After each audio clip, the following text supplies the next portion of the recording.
টেলিভিশনে যে ধ্বংসযজ্ঞ আমি দেখলাম, এটা কারোর পক্ষে সহ্য করো না। তোমরা রাজাকার, তোমার বাবা রাজাকার, এটা তো তোমরাই করেছো। চেয়েছিলাম অধিকার, হয়ে গেছি রাজাকার। আরে রাজাকার তো আমি তোমাদের করি নাই, তোমরা নিজেরা স্লোগান দিয়ে তোমাদেরকে রাজাকার, তোমরা স্লোগান দিয়েই তোমাদের পরিচয় দিয়েছো। আমি তো তাদের রাজাকার বলিনি, তারা নিজেরাই স্লোগান দিয়ে নিজেদেরকে রাজাকার হিসেবে পরিচিত করলো সকলের কাছে। তুমি কে, আমি কে, রাজাকার রাজাকার, তোমার বাবা আমার বাবা রাজাকার রাজাকার। তার মানে তারা নিজেদেরকে রাজাকার হিসেবে পরিচয় দিল। আমরা অনেক রক্ত দিয়ে স্বাধীনতা পেয়েছি, দেশটাকে গড়ে তুলব। এই দেশের মানুষ বিশ্বের দরবারে মাথা উঁচু করে চলবে। রাষ্ট্রপতিকে 24 ঘন্টার আলটিমেটাম, এখানে আলটিমেটাম, ওখানে আলটিমেটাম, আলটিমেটাম দেওয়া, একটা মানলে আরেকটা মানলে আরেকটা। তো মুক্তিযোদ্ধা সন্তানদের তো এখন আর ওই বয়স নাই, 5% সেটাও তারা পেয়ে গেল। 11টা 11:30টার দিকে দেখলাম অনেক ছেলে মেয়ে বের হয়ে আসছে, মেয়েরা হল থেকে বের হয়ে আসছে। বাধ্য হলাম আমরা, আগুন দাউ দাউ করে জ্বলছে, তখন আমি হেলিকপ্টারে করে পানি দিলাম। আজকে সেই সম্মানটা ধুলা মিটিয়ে দিল। একটার পর একটা তাদের আবদার, তাদের যে দাবি ছিল তার থেকে অনেক বেশি আমরা দিয়ে দিয়েছি। ওই মুক্তিযোদ্ধা এবং মুক্তিযোদ্ধা পরিবার বা মুক্তিযোদ্ধার দিকে তাদের বেশি ক্ষোভ। আমার কথাটাকে বিকৃত করা হয়েছে। তারপরে কোটা না মেধা, মেধা না কোটা, কোটা মেধার মধ্যে এত তফাতের কি আছে? তাহলে যারা পরীক্ষা দিয়ে মেধাবী তারাই তো পাচ্ছে। মুক্তিযোদ্ধা পরিবারের সন্তান সন্ততিরা কি মেধাবী না? তাহলে মেধাবী কি শুধু ওই রাজাকারের ছেলে মেয়ে? একটার পর একটা তাদের আবদার, এটা করতে হবে, আমরা করে দিয়েছি। পরে আবার ঘুরে যে সেটা না, আরো চাই। করতে করতে হ্যাঁ, কোটা তাদের যে দাবি ছিল তার থেকে অনেক বেশি আমরা দিয়ে দিয়েছি। কিন্তু একটা জিনিস আমি লক্ষ্য করলাম, ওই মুক্তিযোদ্ধা এবং মুক্তিযোদ্ধা পরিবার বা মুক্তিযোদ্ধার দিকে তাদের বেশি মানে একটা ক্ষোভ। আমার একটা কথা নিয়ে তারা কিছু কতদিন প্রতিবাদ করলো। কি কথা বলেছিলাম আমি? আমার কথাটাকে বিকৃত করা হয়েছিল। আমি বলেছিলাম মেধা, মেধা, মেধা, কোটা না মেধা। তো কোটা আমাদের নারীর কোটা, প্রতিবন্ধীদের কোটা, নৃগোষ্ঠীর কোটা, প্রত্যেক জেলার কোটা, মুক্তিযোদ্ধা পরিবারের কোটা, সেগুলো তো আমি বাতিলও করে দিয়েছিলাম। তারপরে কোটা না মেধা, মেধা না কোটা, কোটা মেধার মধ্যে এত তফাতের কি আছে? এখানে মেধাই তো হয়। প্রথমে প্রিলিমিনারিতে তাদেরকে পরীক্ষা নেওয়া হয়, এরপর লিখিত পরীক্ষা হয়। লিখিত পরীক্ষা পাশ করলে তখন তাদের ভাইবা নেওয়া হয়। ভাইবা নেওয়ার পরে তারপর যখন পদায়ন করা হয় তখন যারা মেধাবী তারাই পায়। আর অবশ্যই এই কোটাগুলি ভাগ করে দেওয়া হয়। তাহলে যারা পরীক্ষা দিয়ে মেধাবী তারাই তো পাচ্ছে। সেই সূত্রে আমি বলেছিলাম যে কি মেধাবী কি শুধু মানে মুক্তিযোদ্ধা পরিবারের সন্তান সন্ততিরা কি মেধাবী না?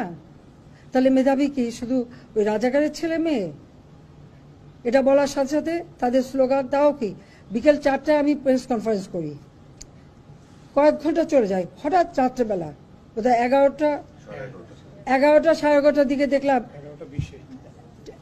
অনেক ছেলে মেয়ে বের হয়ে আসছে, মেয়েরা হল থেকে বের হয়ে আসছে। তাদের স্লোগানটা কি? যে তারা রাজাকার, তুমি কে, আমি কে, রাজাকার রাজাকার, তোমার বাবা আমার বাবা রাজাকার রাজাকার। তার মানে তারা নিজেদেরকে রাজাকার হিসেবে পরিচয় দিল। আমি তো তাদের রাজাকার বলিনি, তারা নিজেরাই স্লোগান দিয়ে নিজেদেরকে রাজাকার হিসেবে পরিচিত করলো সকলের কাছে। এবং এটারই প্রতিবাদ প্রত্যেক শ্রেণী পেশার মানুষ কিন্তু করেছিল, সকলেই। হ্যাঁ, আমাদের ছাত্রলীগ থেকে শুরু করে, যুবলীগ থেকে শুরু করে অন্যান্য সংগঠন, প্রগতিশীল সংগঠন, সকলেই কিন্তু এর প্রতিবাদ করেছে। এমন কোনো সেকশনের মানুষ নাই যেটা প্রতিবাদ না করেছে। তখন তারা তাদের স্লোগান পরিবর্তন করলো। কি স্লোগান? চেয়েছিলাম অধিকার, হয়ে গেছি রাজাকার। আরে রাজাকার তো আমি তোমাদের করি নাই, তোমরা নিজেরা স্লোগান দিয়ে তোমাদেরকে রাজাকার করছো। তোমরা স্লোগান দিয়েই তোমাদের পরিচয় দিয়েছো। তোমরা শুধু না, তোমরা রাজাকার, তোমার বাবা রাজাকার, এটা তো তোমরাই করেছো। হাইকোর্টের শুনানি 7 আগস্ট ছিল, সেটাকে আমরা 21, আমি নিজে, আইনমন্ত্রী, আমাদের অ্যাটর্নি জেনারেল সকলের সঙ্গে বসে আমরা অনুরোধ করলাম উচ্চ আদালতে যেটাকে সামনে এগিয়ে নিয়ে আসা যায় কিনা। আনা হলো 21শে জুলাই। সেখানে বসালে এই ছাত্রদেরও বলা হলো যে তোমরা এর সঙ্গে যুক্ত হও, তোমরা আপিল করো। আমি তো আপিল করেছি, তোমরা আপিল করো। তারা কিন্তু যুক্ত হলো, কিন্তু তারা আন্দোলন থামালো না। তারপরে যখন রায় হয়ে গেল তাতেও তারা উঠবে না। কেন? প্রজ্ঞাপন জারি করতে হবে,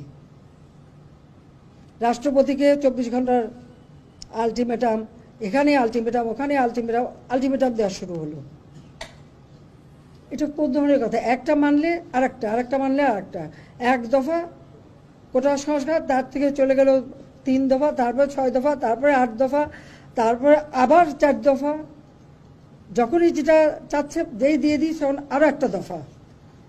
এই করতে করতে যখন প্রজ্ঞাপন, আইনমন্ত্রী বলেন এটা তো সময় লাগে, তারপরে আইনমন্ত্রী কিন্তু বলে দিলেন যে আমি মঙ্গলবারে প্রজ্ঞাপন করে দেবো।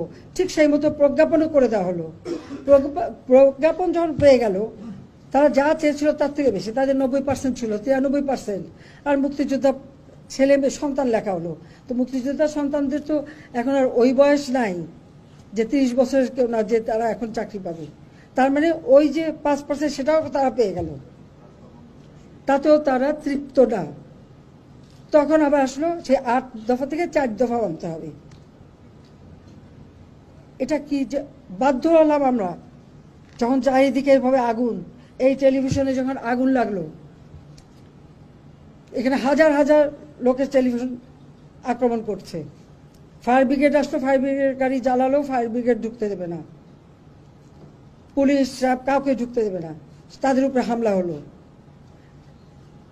আগুন দাও দাও করে জ্বলছে, তখন আমি হেলিকপ্টারে করে পানি দিলাম যে অন্তত এইভাবে পুড়ে যাচ্ছে সব, হেলিকপ্টার থেকে পানি ছাড়ো। কারণ আমরা এরকম অগ্নি নিবারণের জন্য অনেক জায়গায়, এবং যে সমস্ত বিল্ডিংয়ে আগুন দিয়েছিল অনেকে ছাদে যে হাহাকার করছিল, আমরা হেলিকপ্টার দিয়ে তাদেরকে উদ্ধার করেছি। সেই নারায়ণগঞ্জে কাশপুর থেকে নিয়ে শুরু করে বিভিন্ন জায়গায় হেলিকপ্টার দিয়ে দিয়ে কিন্তু আমরা মানুষকে উদ্ধার করে তাদের যান বাঁচিয়েছি। আর আমি এখানেও চেষ্টা করেছিলাম যে বেশি করে পানির সেটা উপর থেকে যে আগুনটা আরও চারিদিকে ছড়াতে না পারে।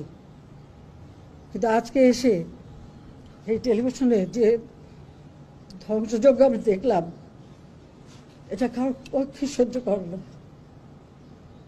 আমরা অনেক রক্ত দিয়ে স্বাধীনতা এনেছি, দেশটাকে গড়ে তুলব, এই দেশের মানুষ বিশ্বের দরবারে মাথা উঁচু করে চলবে। আর আজকে সেখানে কি হলো? আজকে সেই সম্মানটা ধুলায় মিটিয়ে দিল, নিজেরা ক্ষতিকার হলো। আমি জানি না যারা এই সন্ত্রাসীর সঙ্গে জড়িত তাদের কিছু আসে যায় না, কিন্তু সাধারণ মানুষ